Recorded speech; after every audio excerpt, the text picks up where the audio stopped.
Sometimes, especially on quiet evenings when the house is filled with silence, thoughts wash over us that are hard to avoid. What happens to our loved ones after death?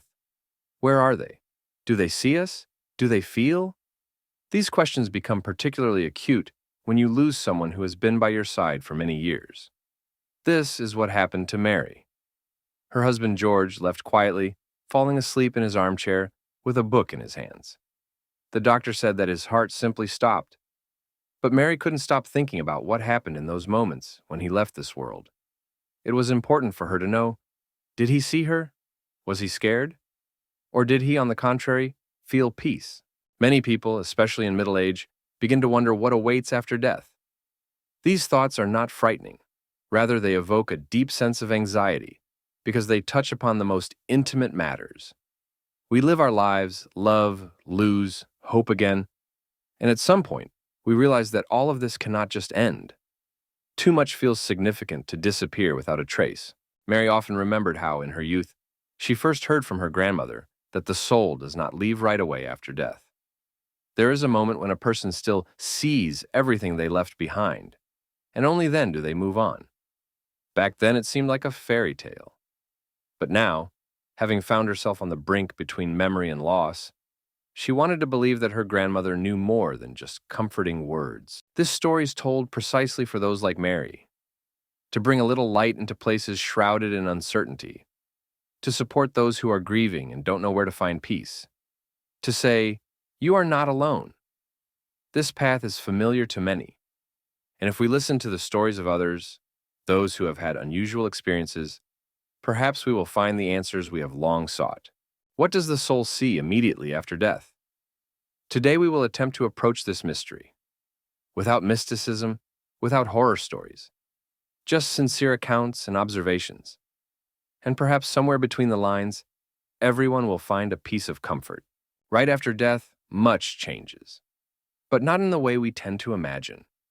Many people who have experienced clinical death speak not of darkness or fear, but rather of an extraordinary lightness.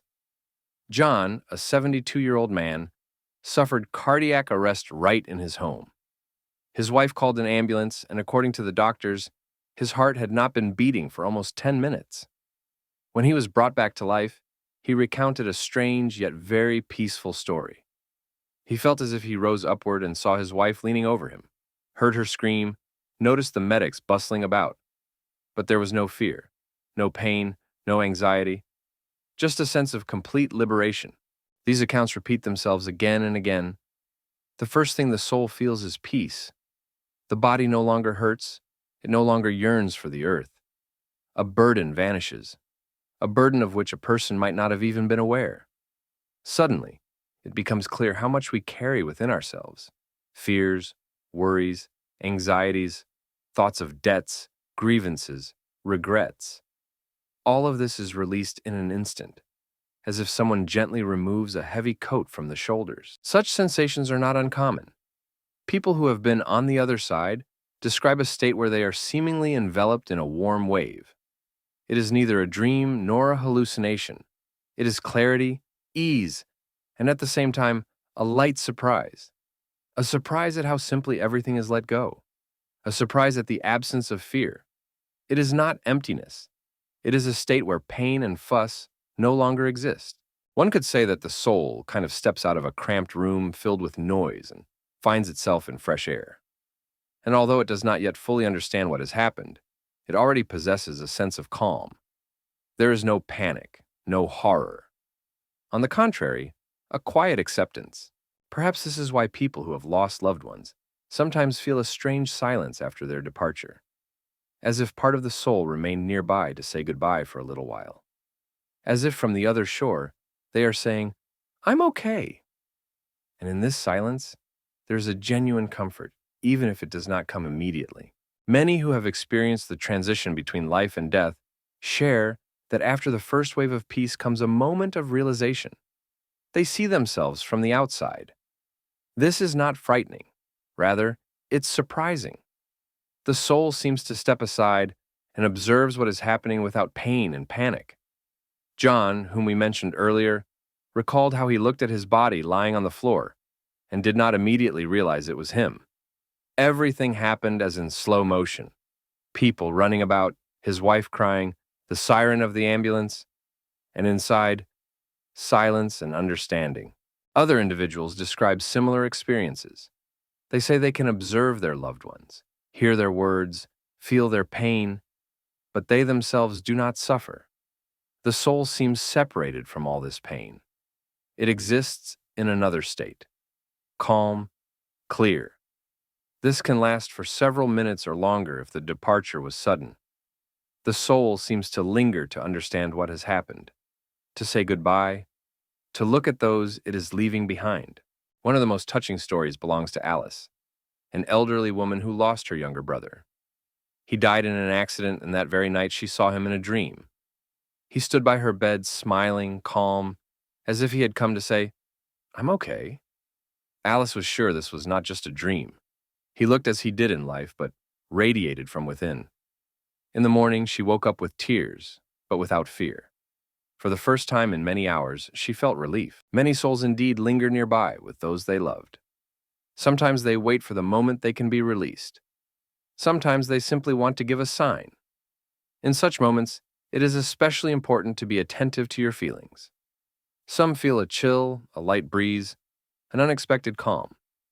And if it seems like someone is near, perhaps it is true. This is neither fantasy nor fairy tale. This is the experience of thousands of people who have crossed the threshold and returned. The vision of themselves and their loved ones. This is perhaps the first step of the soul towards recognizing a new state. This is a moment when it says, "I am here, I see, and I remember." When the soul begins to realize that the body is behind it, the next moment comes. Someone arrives to meet it. This is one of the warmest and most reassuring episodes recounted by people who have experienced clinical death. Almost all of them mention a figure of light or the image of a loved one who has already passed on. These guides do not utter loud words. They simply exist. Their presence brings an incredible sense of love, safety, and understanding. Harold, a former soldier in his 80s, recounted how during heart surgery, he felt himself leaving his body. Everything became brighter, and in this light, he saw the silhouette of his mother. She had died when he was just 15. He remembered her face only from photographs. But there she stood before him, just as he had never seen her before, young, glowing, with a kind smile. Harold remembered that he was not afraid. He felt a sense of peace filling him completely. He had no need to ask questions. Everything was understood without words. Sometimes people see not relatives, but a figure in white, surrounded by soft light. Some believe this is a guardian angel, others, a spiritual mentor. These beings do not frighten. They radiate unconditional love. Many say that in their presence, all heaviness vanishes, doubts disappear. It is as if you are next to someone who knows you better than anyone, who embraces you entirely and will never judge you.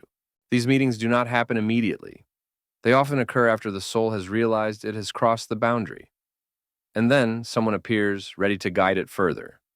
Sometimes it is a long-departed parent, sometimes a beloved spouse not seen for decades. Amazingly, many recall that those very faces were the first ones they saw in this new state. Such experiences are a true gift. They speak of the fact that death is not loneliness. The soul is not abandoned alone in the unknown. It is welcomed with love, embraced as if at home. And perhaps that is why so many people who have been there return with the same words, "I am no longer afraid."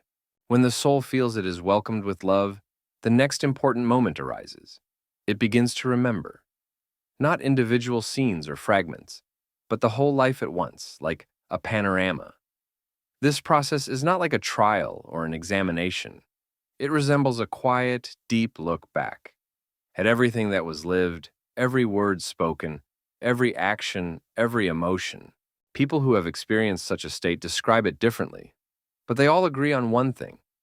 You do not just see events, you feel how they affected others. You do not merely recall what you said, but sense how the person felt upon hearing those words. This experience does not invoke fear. It awakens understanding. The soul seems to begin to comprehend. Every little thing mattered. Even a glance, a touch, Silence. Everything left a mark. Diane, a woman in her 60s, was in a severe accident. She spent several minutes unconscious, and as she later recounted, suddenly found herself in a space filled with soft light. There were no walls, no time, only she and her life unfolding before her like a movie. But most importantly, she felt everything that others around her felt in those moments. One of the most touching episodes was when she saw her daughter hurriedly hugging her before school, saying, "Hurry up, I'm late." And suddenly, she felt how that embrace became a source of warmth for her girl for the whole day. Then, Diane understood that even in the most ordinary situations, one can be a source of love. The life's panorama is not a punishment or an exam.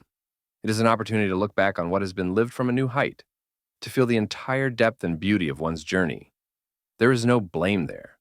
There is only understanding. And perhaps in this moment, the soul begins to genuinely forgive, both itself and others. Such a review grants clarity to the soul. It begins to see what it has learned, whom it has loved, whom it has hurt, and how each experience has made it stronger. This is not a conclusion. It is a transition to the next step. And this step is already with new understanding and a light heart. After the soul experiences the moment of remembering, something difficult to describe in words may open up before it. This is like a threshold, a boundary beyond which another existence begins. Here, according to the accounts of many people, the feeling of choice arises. Sometimes the soul seems to be asked, "Do you want to stay here or return back?" And although this decision seems spiritual, it is not made by the mind. It comes from the very depth, from what is still not completed. Sam, an elderly veteran, once experienced clinical death after surgery. He recounted that he found himself at a gate. They did not resemble ordinary gates, just light emanating from afar, like a warm glow. Silhouettes stood near him, which he could not discern, but he felt these were relatives, friends, those who had passed earlier. Sam felt that if he took a step forward, he would enter something entirely different, a peace he had never known. But at that moment, he remembered his son, who needed him, his granddaughter, with whom he promised to go fishing. And then he heard a voice, not loud, but firm. "Your mission is not yet complete." Many who have experienced something similar say that they felt as if they were given a chance to choose. But sometimes life itself makes the choice. If the soul feels that its path is not yet finished, it returns. If everything is complete, it moves on, with lightness and confidence. There are cases when the soul cannot make a decision. Then, those who help appear beside it, mentors, bright figures, departed loved ones. They do not insist, do not persuade. They simply make it clear that the choice is always made with love. No one pushes forward or holds back. Everything happens softly and wisely. This threshold is a special space. It is not frightening, not cold. It is where everything becomes clear, where the soul is no longer afraid. It simply knows. Its path is important, and it is not alone. And even if it decides to return, this is not a step backward. It is just another opportunity to live life more deeply, consciously, with love for every moment. Sometimes, even when the soul is ready to move on, something keeps it here. This happens when those left behind in the world of the living cannot let go. Fear, pain, despair, all this can create a strong, invisible thread binding the soul to the earth. And the stronger the grief, the tighter this connection becomes. The soul feels it is being called, held, not given peace. Not because someone wishes it harm, but because love and loss often go hand in hand. Linda lost her husband after a long illness. He was her support for nearly 40 years. After his death, she could not accept it. Every day began with tears, and every evening ended with conversations with his photograph. She prayed, asked for a sign, blamed herself for things left unsaid.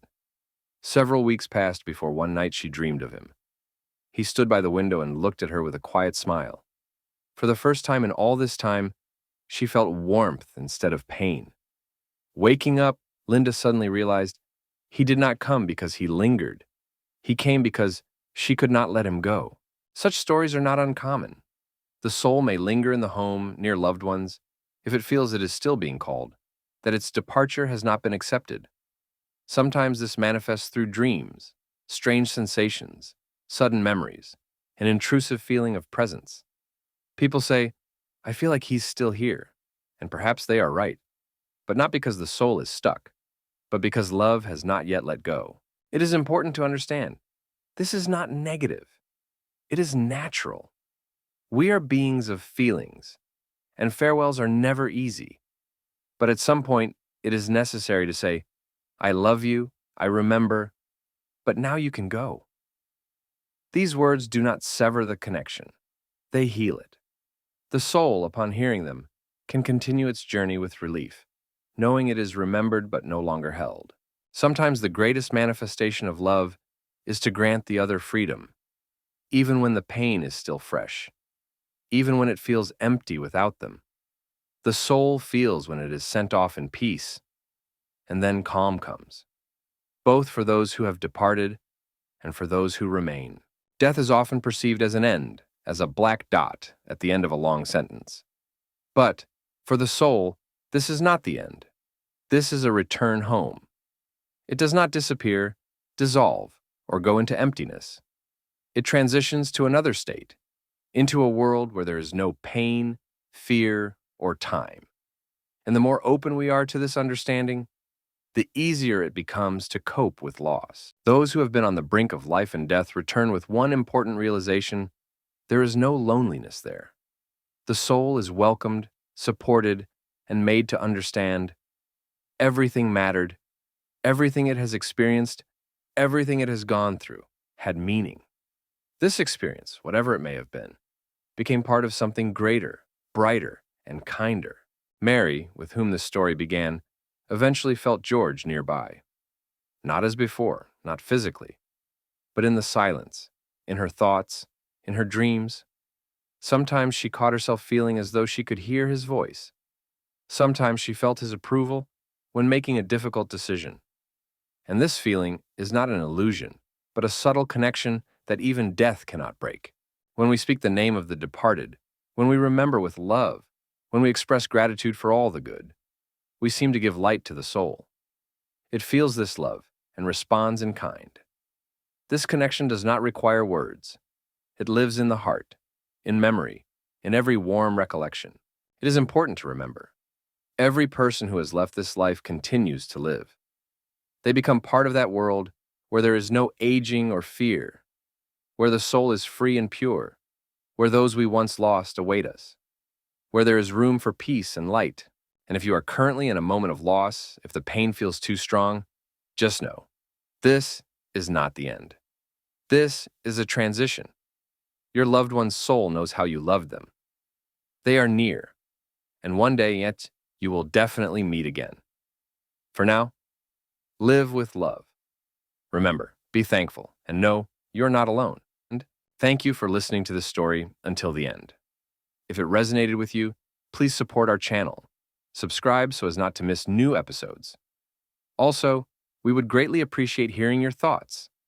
Leave a comment, share what feelings this video evoked in you, and whether you've had similar experiences or signs from loved ones. Your feedback can be a source of support for others.